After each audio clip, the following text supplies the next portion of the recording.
Hyvää huomenta arvoisat matkustajat.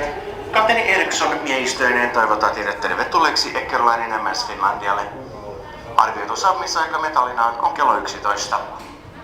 Kaikki laivan ravintolat ja parfyymikauppa ovat nyt avanneet. Eckerö Market 6. kannella avataan 10 minuutin kuluttua.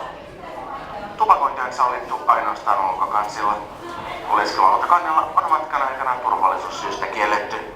Toivotamme teille viihtyisää merimatkaa. Goedemorgen beste passagerare.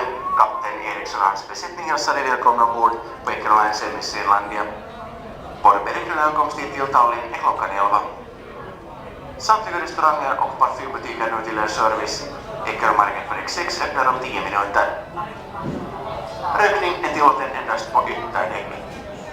Vistelse på bildäck under resan är förbjuden av säkerhetsskäl. Vi önskar er en angenäm sjöresa. Tervetuloa just luokovetut reissijat. Kapteeni Eriksson ja tämä mieskunta tervetään teidät Finlandia laivapartaalla reisille Helsingistä Tallinnassa. Saapumme Tallinnassa on kello 11. Kaikki laivarestaurannit ja parfyymipuodit on praegu avatut. Eckerö Market voidaan korrussa lavataanko 10 minuutin perästä. Suitsetamme on luvattu ainut väreistekkiä. Tulette vain mieltä, että autotekkiön viipyminen reisaivan keelattut. Sopimitelmi mielivat meidän reisiin. Good morning, ladies and gentlemen. Captain Eriksson and his crew welcome you aboard MS Finlandia. Our estimated time arrival at Tallinn is at 11 o'clock a.m.